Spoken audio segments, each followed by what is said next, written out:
Hello friends, welcome to the Soundbox. I'm your host Candace Sessoms. Today is our very first Soundbox episode for 2025. I'm so excited for the new year. Today I have an episode of Dragnet titled The Big New Year. Although it's New Year's themed, it was released on March 8, 1951. Let's have a listen to The Big New Year, an episode of Dragnet.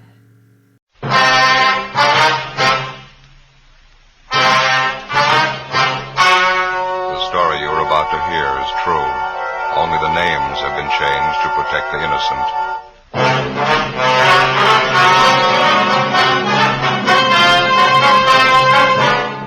You're a detective sergeant. You're assigned to homicide detail. It's New Year's Eve in your city and you're on special duty. Thousands of people crowd downtown streets. One of them is a killer. Your job, find them.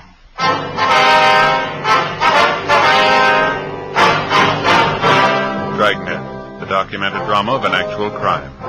For the next 30 minutes, in cooperation with the Los Angeles Police Department, you will travel step by step on the side of the law through an actual case transcribed from official police files. From beginning to end, from crime to punishment, Dragnet is the story of your police force in action. It was New Year's Eve. It was cold in Los Angeles. We were working the night watch out of homicide, special duty. My partner's Ben Romero. The boss is Thad Brown, chief of detectives. My name's Friday. I was on the way back from dinner, and it was 8:35 p.m. when I got to room 42. Homicide. Joe? Hi, Barney. How is it outside? It's cold. Not keeping people at home, though. Did you check the crowds? Yeah, been watching it from the window here. Seems bigger than last New Year's. Crazy. You're on with Ben and me tonight, is that right? Uh-huh. Thought I was going to have it off. Wife had a little house party planned and everything. Well, that's too bad. Maybe next time, huh? Yeah, that's what I said last New Year's. Now, guess we better start moving. Yeah, where's Ben? He went down the hall a minute, said he'd be right back. I better take my top coat, huh? Yeah, I would if I were you. Nothing for us in the book, is there, Barney? I almost forgot Jack Conley called, having a little party out at his house. Wants you, Romero, to drop around when you get off. Said he'd call back. Hi, Joe. Hi. You about ready? Yeah, let me grab my overcoat. All right. I just tagged back communications. Switchboard's lit up like a Christmas tree during a Miller bid. Just like last year, they're starting off strong. 415s, 507, calls coming in with a dozen. I'd like to see it just once. People celebrating New Year's without tearing up half the town. I get it. Homicide Friday. Oh, yeah, Jack. Yeah, well, Barney just mentioned it. Well, we'll try and make it. You know how things are tonight. Yeah, we'll try, sure. Thanks a lot. There's Jack Conley, Ben, on his way home. He wants us to drop by his place if we get off early tonight. Not much chance of that. You ready? Yeah, I am. You, Barney? Let's go.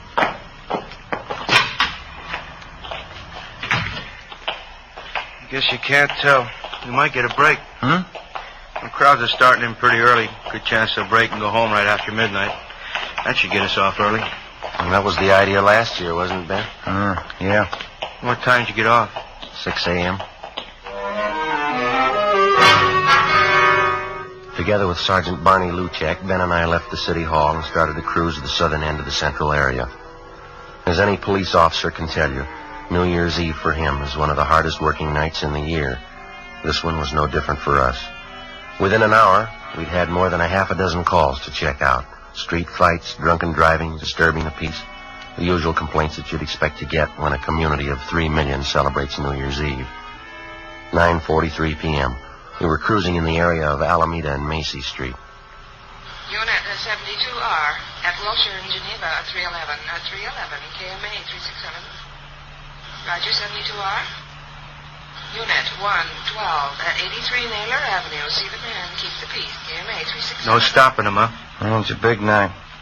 Smoke, Joe? No, thanks. Attention all units in the vicinity at East Main and Darwin. An officer needs help. Well, looks like we got one, huh? Yeah. All units in the vicinity at East Main and Darwin. An officer needs help. KMA 367. I guess we better handle it, huh? All right. Next one to the left, Ben. We can go out Darwin. Well, I better call in. 80K to Control 1. 80K to Control 1. What's the matter? Well, I guess they're busy. 80K to Control 1. 80K to Control 1. Stand by, 80K. Attention, all units. All units in the vicinity. The call to East Main and Darwin is now a shooting. I guess you better push it, Ben. Yep. Got it down to the floor. All units in the vicinity. The call to East Main and Darwin is now a shooting. The call is now code 3, KMA 367. That's it coming up, Ben. East Main. Yeah. There's a crowd there on the corner. I guess you better pull up here, huh? All right.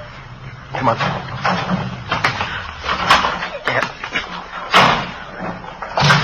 Over by the light pole, Ben. Joe, man lying on the sidewalk. You want to check the crowd, Barney? Yeah, okay. Let us through here, please. Can we get through? Excuse me? Look, will Let you us please through get here. back? Move back, please. All right, come on. I wonder if you just move along. Just move along there. Move along. That's Give us right. a little room to work. Thank you. Ben, Yeah, Joe? have a look here. Huh? No. There's Jack Connolly. That? He's dead. His full name was John Patrick Connolly, serial number 367. He was one of the veteran officers in Central Homicide. He lay face down on the pavement, one of his legs straddling the curbstone. He'd been shot twice at the base of his skull. There were 4 more bullet wounds in his back. Ben got to a phone, called Homicide, and told them what had happened. 24 cruiser cars and more than 100 men were immediately dispatched to the scene of the killing. They circled the area for a dozen blocks around and started a door-to-door search for the killer. Suspicious-looking pedestrians were stopped at every street corner and questioned. 10:30 p.m. The ambulance arrived and Jack Connolly's body was taken to the morgue. Along with Thaxter and Bryan from Homicide, Barney Luchek, Ben, and I continued checking in the immediate vicinity of the killing.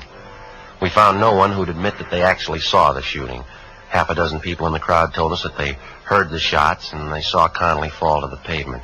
They'd also seen a man standing behind Connolly turn and run down the street right after the shooting. No one had followed him. The man was described as medium build, wearing a dark suit and a dark hat. That's all they could tell us. 11:25 p.m.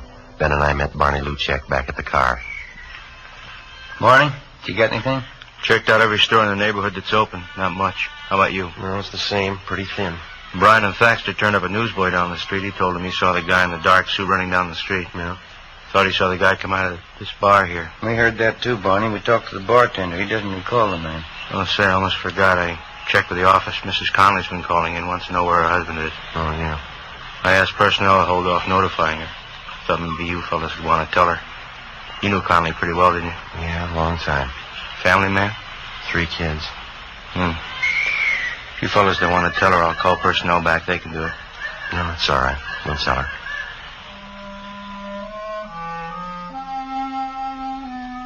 11:40 p.m. Ben and I got in the car and headed out for the home of the slain officer, Jack Connolly. The house was on Ralston Avenue, just a few blocks from where Ben lived. We parked the car and started up the front walk. The lights were burning in the living room.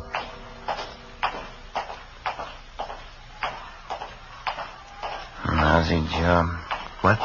I said it's a lousy job. Yeah.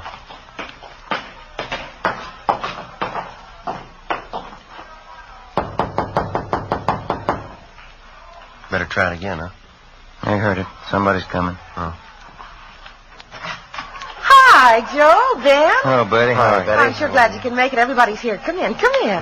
Okay. Thank you. I'm still waiting for that wandering husband of mine. If he's not here by midnight, he's going to be in the doghouse for sure. Here, let me take your coat. No, Betty, that's all right. I wonder if we could go back into the kitchen. We'd like to talk to you. But can't you stay long? Well, no, not too long. Oh, that's too bad. Well, come on back in the kitchen and I'll get you something. Maybe you can drop back later on. Jack should be here by then. He'd better be. Come on in.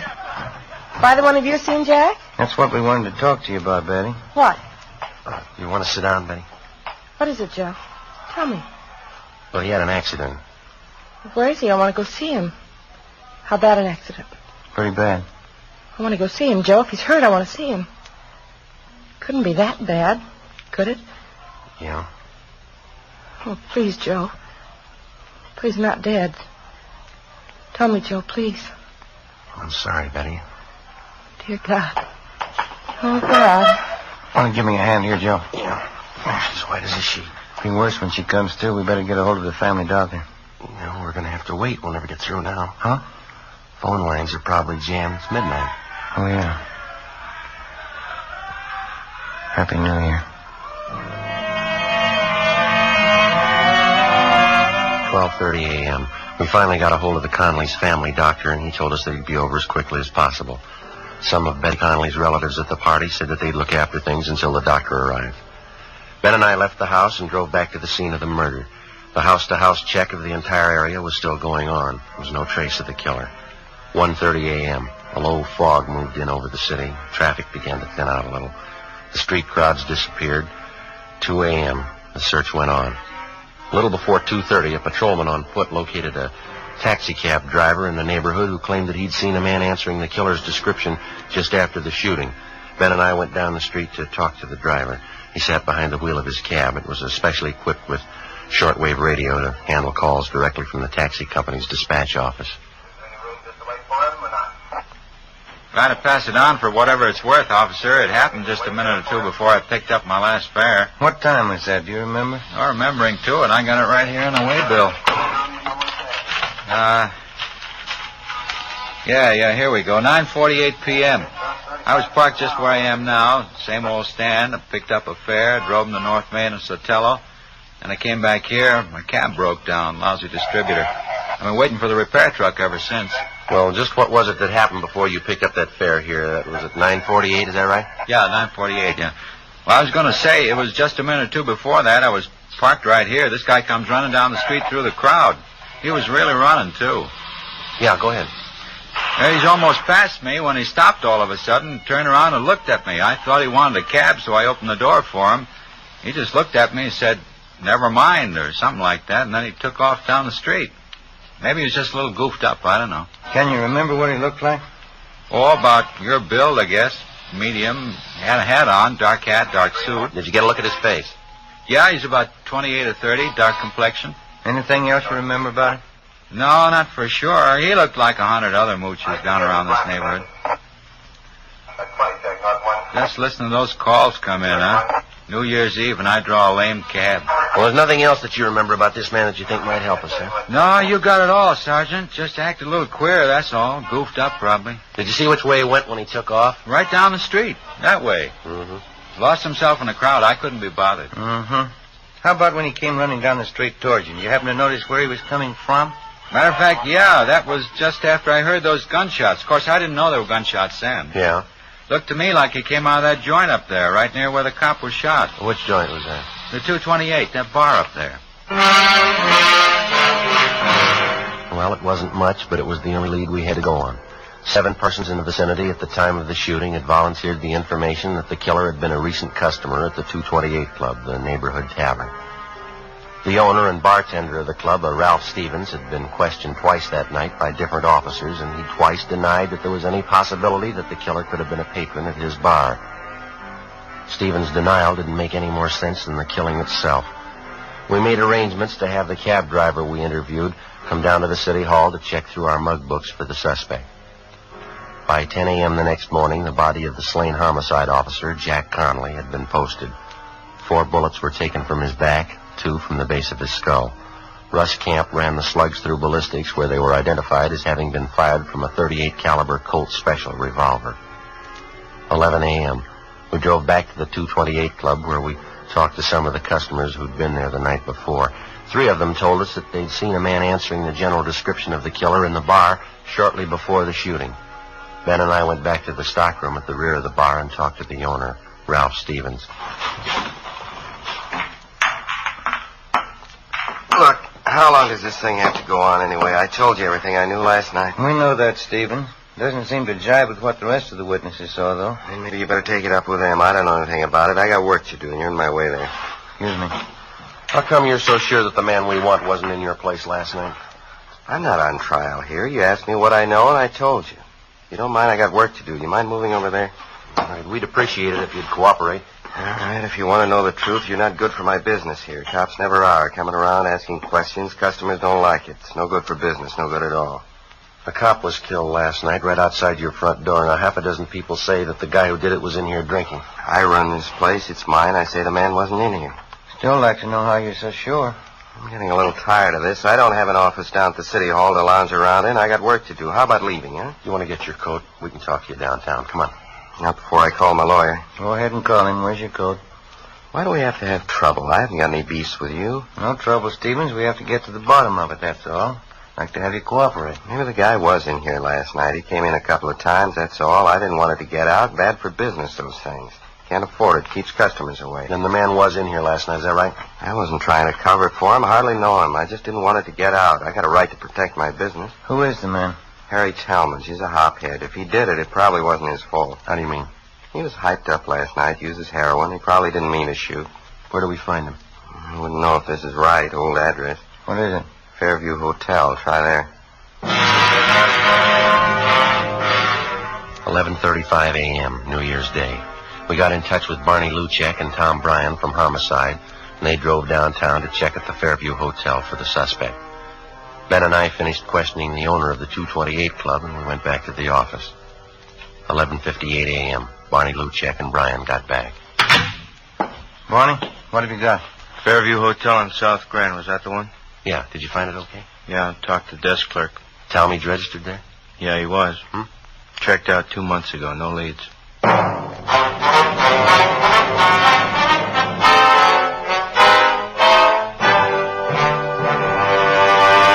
You are listening to Dragnet, a series of authentic case histories documented from official files.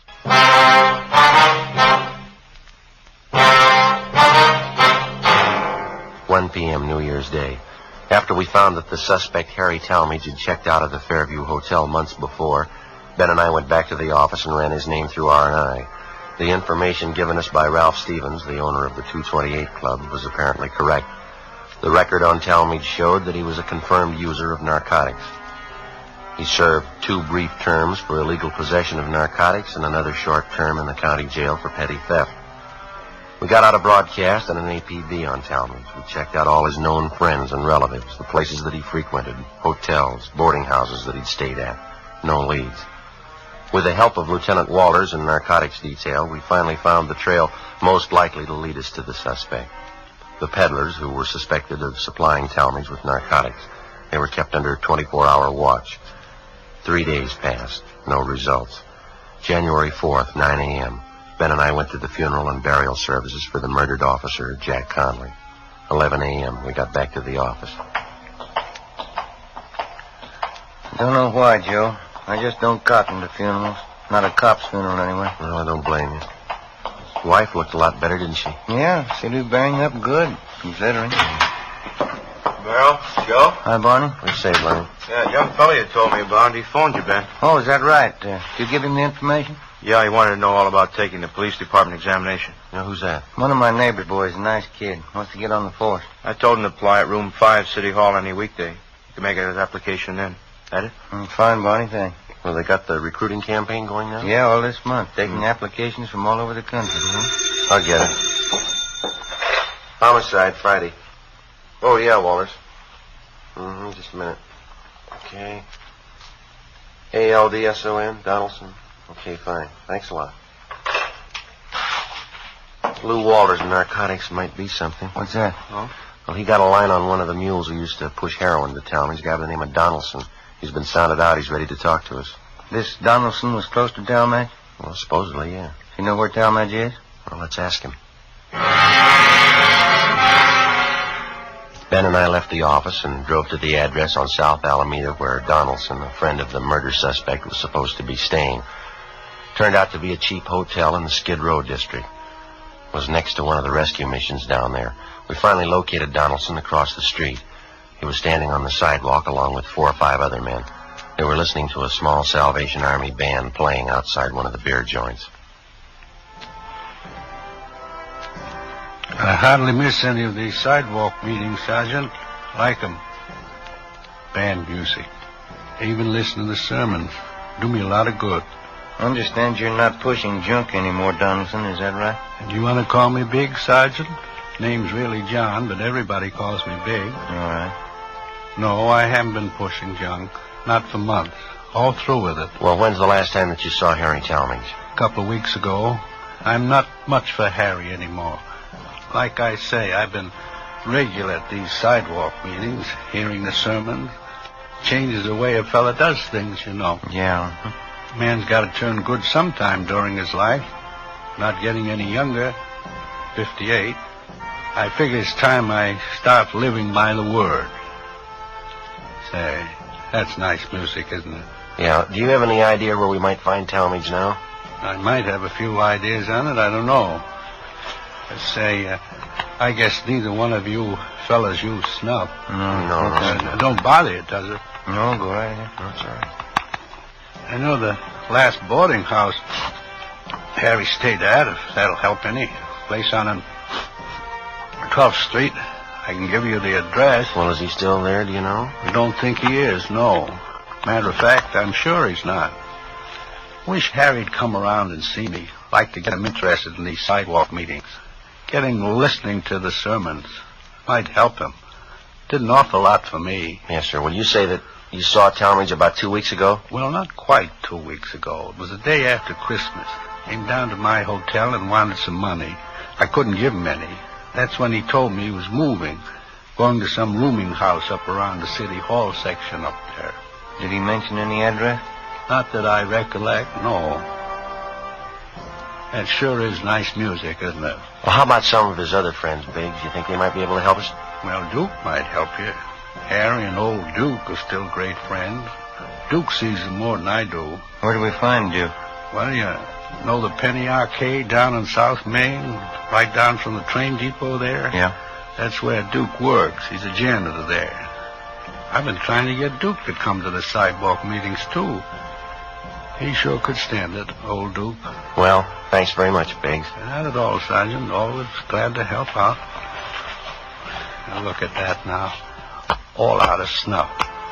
Say you couldn't see your way clear, could you? There you go, Biggs. That's sure Christian of you, Sergeant. I'll handle this just like a personal loan. That's all right, Biggs. Don't say anything about us talking to you, though, huh? Not to anyone. No, sir, I won't. You can trust me. Say, when you see Harry, give him a message, huh? Well, what's that? You tell him to come and see me. I want him to show up at these meetings, hear the sermons. It could change everything, Sergeant. It could give him a new life, new soul. Brand new soul for Harry. Think of that. Yeah, I could use one. 3 p.m. Tuesday, January 4th. We drove down to the Penny Arcade on South Main. Harry Talmadge's friend, Duke, wasn't there. The manager of the place gave us his home address, and we checked it out. Duke wasn't there either. We staked out at the place for the rest of the afternoon. Duke failed to show. At 6 o'clock that night, Barney Luchek and Brian from Homicide came out and relieved us. Ben and I had dinner at Johnny Cokin's, and then we went back to the office. 7:20 p.m. Want to grab that, Joe? Yeah, I got it. Homicide, Friday. This is Luchek, Joe. Oh, yeah, Barney. Talmadge's friend just showed up here. We're talking to him now. Will he tell you anything? Yeah, you got a pencil. You better write this down. All right, wait a minute. Just a second. All right, go ahead. 1727 West Hoover, apartment 3. It was 1727 West Hoover, is that right? Yeah. Apartment 3? Mm-hmm. Well, what's the pitch? Harry Talmadge. Duke says he's there now. All right, Barney, thanks. Bye. Luchek? Yeah. What's he got? Harry Talmadge. Supposed to be at this address. Ben and I got in the car and drove out to the West Hoover Street address where we met Luchek and Brian. 1727 was a small 2-story apartment house, Spanish stucco in style. Apartment 3 was at the rear of the first floor. All right, Luchek, you want to pick up Brian and you cover the back. Huh? Right, Joe. Come on, Ben. Let's go.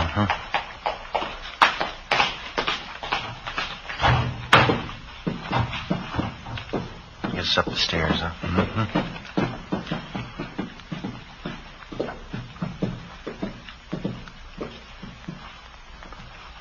Number 3. Okay. I'll cover you.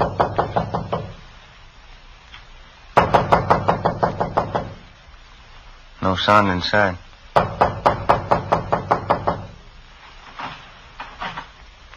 Door's open. Well, let's have a look.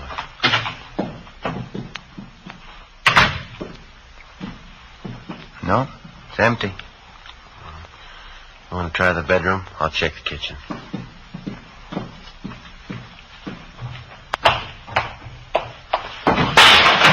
Joe, in here! right, Tommy. What's it then? Got a gun, Joe. Grab it. All right, you a cop. Come on, drop it. Drop it. My arm. I got it, Joe. All right, come on your feet. All right, get him in back of you. All right. Come on, hold still. 38 revolver, Joe. Colt Special. All right, how about it, Talmadge? It's mine. What of it? Where's your coat? I don't know. Why'd you kill him? 'Cause I wanted to, that's all. He was a cop. Is that your only reason? I told you he was a cop. What's the difference? There's a big difference, mister. Why? I killed him. It's just one cop less. What's the difference? Ask his family. They'll tell you.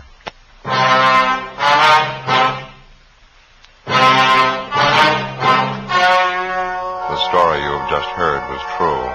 Only the names were changed to protect the innocent. On March 26th, trial was held in Superior Court, Department 86, City and County of Los Angeles, State of California. In a moment, the results of that trial.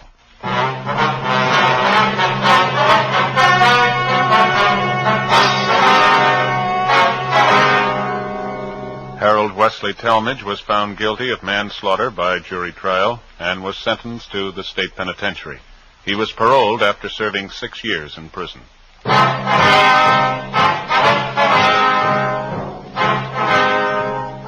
You have just heard Dragnet, a series of authentic cases from official files. Technical advice comes from the Office of Chief of Police W.H. Parker, Los Angeles Police Department. Fatima Cigarettes, best of all long cigarettes, has brought you Dragnet, portions transcribed from Los Angeles. Stay tuned for Counter Spy, more good mystery on NBC. Well, I confess, this Dragnet was a little bit tragic. But I think, since all of the episodes of Dragnet are based on actual cases, it's important to remember how much our law enforcement officers put on the line every day for their jobs. Thank you so much for listening to the Soundbox. Be sure to check in next time. I'll be back with another dash into the past. And next time with a special guest, too.